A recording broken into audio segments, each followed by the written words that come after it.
Welcome to r/slash best of Redditor updates, where OP's girlfriend gets kidnapped.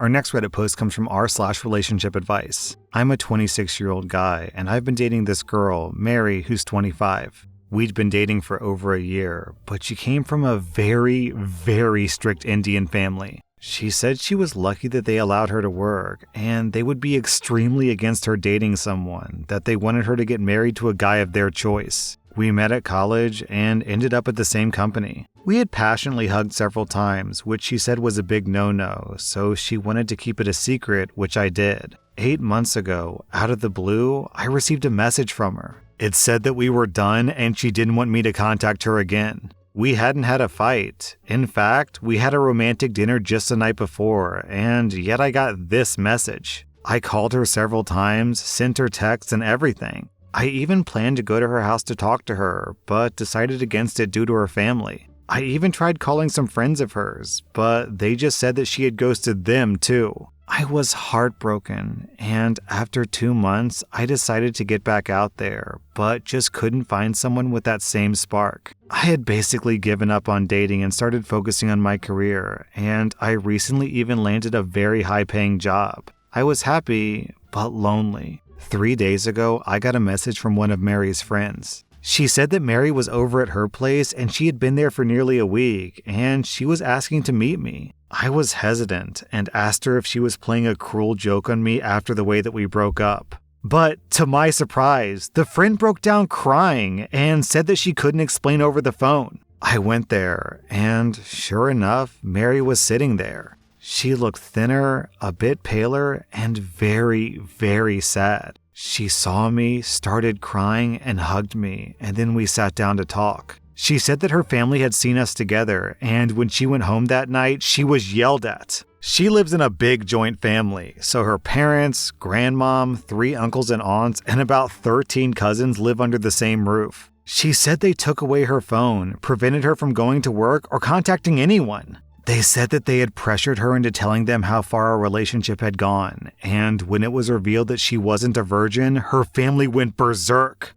They moved her to their rural village, and they arranged her marriage with a family friend who was like 65 years old. And when she tried to refuse, they threatened to kill her. So she said that she played along for a full month, and a week or so ago, the marriage date was decided to be in September. She said that she told her family that she wanted to spend time with her soon-to-be husband and managed to slip away. After that, she took a train to get back here. I had moved to a bigger house and I wasn't on social media, so she didn't know where I was and she went to her friend. She stayed there for a few days, resting and crying, worried that her family would find her, before finally asking to meet me. I have no idea what to do here and how to proceed. I love her and I'm willing to be there for her, but I have absolutely no idea how. What legal steps can we take? Okay, so obviously people are telling OP to contact the police, but OP clarifies, unfortunately, cops aren't an option. Her family has connections with a very high-ranking officer, and if we so much as step into a police station together, her family will get wind of our exact location, which is not something that we can afford right now. And then OP posted an update. We got married! We got married in an Araya Samaj Mandir, which is just a way of saying that we got married the fastest way possible legally. Mary is seeing a therapist now, and she's mentally doing much better, and she isn't that scared now. Her family did find out where she was, and they tried to lodge a case that I was holding her against her will, or that she had been brainwashed by me. But thanks to some fantastic advice from someone in the previous post, we had an affidavit ready to disprove all that. Her brother sent me some threats, and her dad actually tried to enter my house. But in the end, they had no choice but to accept it, and they left to go back to their hometown. Me and my wife blocked them on everything, and we haven't had any contact from them for a while now, so we don't think that they'll be a problem anymore. Now that all the legal craziness and family drama has been dealt with, we're gonna start adjusting as husband and wife. We're planning a proper wedding celebration with all of our friends who are basically our new family. We'll also go on a honeymoon soon. I'm glad that things worked out as well as they could for us, and I'm going to look forward to spending the rest of my life with this fantastic woman.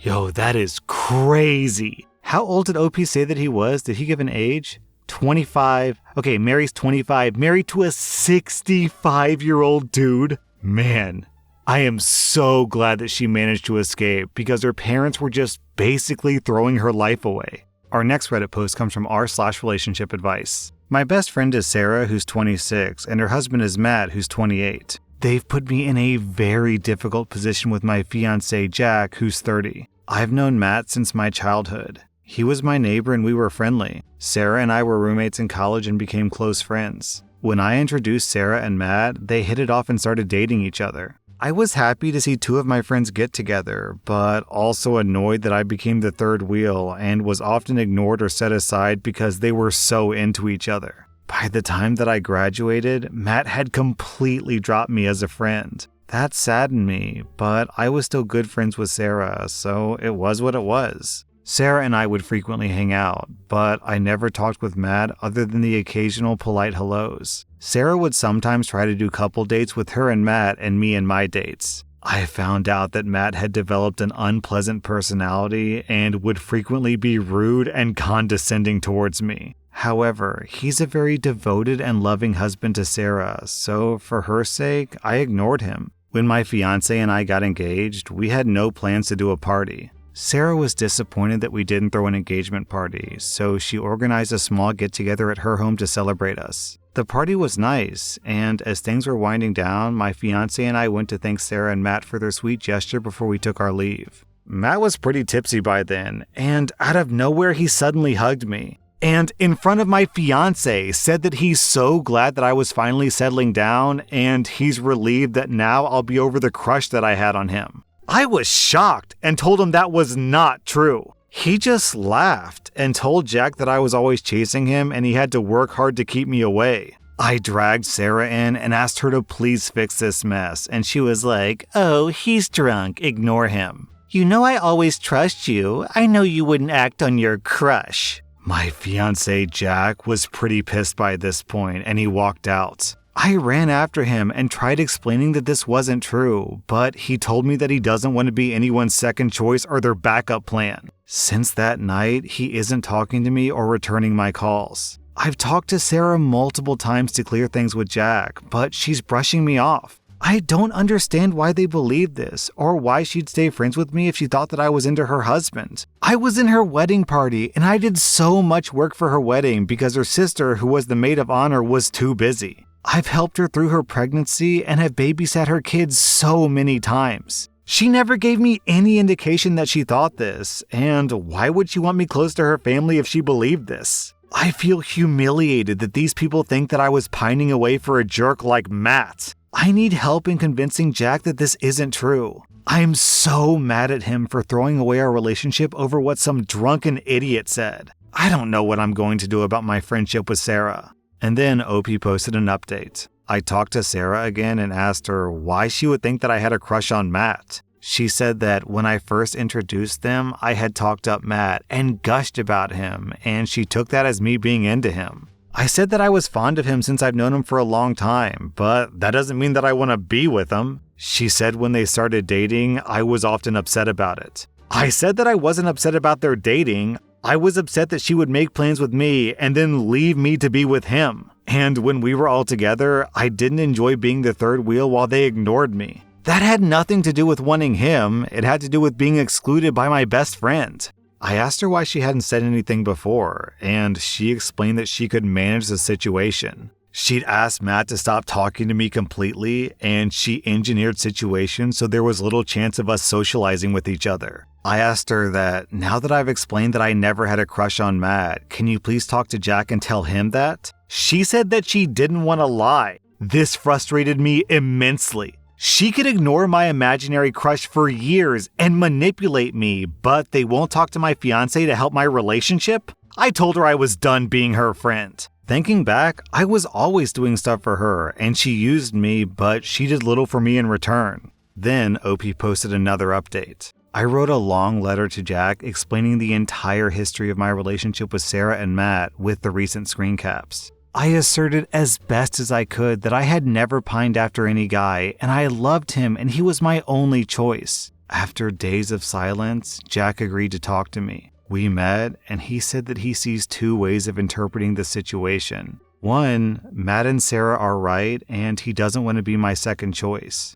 Two, they're malicious people who are messing with me, and that shows very poor judgment on my part that I would have a best friend like this, and he doesn't want that quality in a life partner. Either possibility leads to the same conclusion, that he wants to call off the engagement. He reminded me that I had represented Sarah as one of the most important people in my life. I would jump up to help her all the time. I had once canceled plans with him to take care of her kid when the baby was sick. That incident irked him, but he had seen it as me being caring and nice, but now he's seeing all that in a different light. I cried and begged him not to end our engagement, but he wanted a break for a while. I thought over what he said for a few days, and I came to realize that he was right. I was a clingy friend and a doormat. I never even saw how one-sided my friendship with Sarah was. I was a doormat with Jack, too. I didn't want to get married or have kids this early, but I agreed to his timeline. I gave up an exciting job opportunity with more money because he didn't want me traveling for work. I love him, but I need to fix myself and be stronger. I gave back his ring and ended things. I returned all the gifts that he gave me too. He was offended by that, but I didn't feel good about keeping the very expensive things that he had given me. He makes a lot more money than me, and he was very generous with what he gave me, but I can't keep that now. Sarah was quiet for a while, but then started calling me. I ignored a lot of her calls, but this morning I answered her call and told her about the breakup. I was looking for sympathy from my old friend. She was more interested in knowing if I was still going to watch her kid while she and Matt went on an overnight trip. She got pretty angry when I said no, and I have her blocked now. I've lost my fiancé, my best friend, and my relationship with my nephew, whom I adored, all in one go. But still, I'm thankful for the comments that showed this wasn't something I could fix and helped me to rip off the band-aid and walk away from this mess. Wow, alright, so starting off, Sarah sounded like a really normal person, like a decent friend, but as this went on, Sarah sounded worse and worse and worse. Imagine ruining someone else's engagement and then getting upset at that person when they won't watch your kid for free. OP, I'm glad that you walked away from Sarah and Matt because that was a really toxic relationship that you were in. Our next Reddit post comes from rSlash. Am I the butthole for being upset with my $150 engagement ring? My fiancé is quite well off, and while I don't make as much money as he does, I certainly wouldn't be struggling on my own. He rotates between a few very expensive watches that he wears to work, and while we have a good grasp on financial literacy, we aren't shy about spending for the most important parts of our life. We openly share finances, so I know that he isn't secretly in debt or any such nonsense. The ring he got me is nice and understated, but more of a nice stacker than an engagement ring to show off. The stone, which I'm doubtful of being a diamond, is quite small. It is not an heirloom. When friends or family get engaged, there's always the excitement in sharing the news, and inevitably someone will ask to see the ring, and then everyone coos over it and it's a good time. When I showed off my ring to my family and friends, the mood got awkward and they feigned excitement just long enough until it was okay to change the topic. This isn't a criticism of them, they're just terrible liars. I'd like to make this clear that I'm not expecting a 3-month salary ring or an over-the-top wedding. However, this is a ring that I'll be wearing daily for decades, and it's largely considered a symbol of his love. But I really don't think that I'm out of line for thinking of it as a long-term investment piece given the amount of wear that it will see and the sentimentality behind it. Surely, my wedding ring should be worth than a gaming console, right? Am I the butthole? And then OP posted an update. He came home and we were settling down, and around dinner time I started a conversation with, "Honey, I'd like to talk about the ring." And before I could even start, he just blew up. He started yelling, "Effing finally," and how I'd ruined everything by waiting so long. To be brief, he bought a sucky ring from a jeweler who got bad reviews so that when I got upset over it, he could dump me under the guise that I was a gold digger. He had apparently been having an affair with a younger model that he earned. But he knew that breaking things off when his family loved me so much would hurt his optics, so he had to make it my fault. He knew that, quote, leaving this pariah ship, end quote, would gain him some sympathy, and there was a lot of rhetoric that clearly wasn't his own words, but something he was parroting from what I highly suspect is from a much too influential work friend that I've had disagreements with in the past. Changes in his behavior that I had attributed to work stress are glaringly obvious to me now as symptoms of something much more malicious under the surface. And I feel really ashamed that I didn't see things more clearly earlier, or I wasn't somehow able to hit things off before they got this far. I won't be sticking around to dig any deeper, but I know that my now ex-fiancé wouldn't have done and said the things that he did without being pushed from bad influences behind the scenes. This doesn't mean that I forgive him. I think that he's incredibly weak and feeble-minded for letting this happen to us. But I also doubt that I'll be contacting many of our mutual friends once the dust settles. I left in the middle of his tirade around the 15-minute mark, and I'm staying at my mother's. I haven't cried yet, and I think that I'm still waiting for it to all suddenly make sense, but I know logically that it might not ever. On the plus side, if there is one, is that I don't have to wear this effing hideous ring anymore. And what's so weird about this story is that he just assumed that OP is a gold digger. But actually, she's not a gold digger. She's the opposite. He proposed to her with a really terrible ring, and she's like, okay, well, if this is the ring that I have to wear to be married to you, I'll do it. And I'd prefer a better ring, or at least a more attractive ring, but it's not a big deal because love is more important than price tag. And this guy threw OP away just to get a younger model. Man, what a spineless way to break up with someone. Just dump them and move on. You don't have to set up this weird, elaborate trap situation where you're waiting for them to have a completely normal reaction. She can be like, aha, I knew that you were a dirty gold digger. What a doofus. That was r/Best of Redditor updates. And if you like this content, check out my podcast where I publish the exact same episodes. Also, hit that subscribe button because I put out new Reddit videos every single day.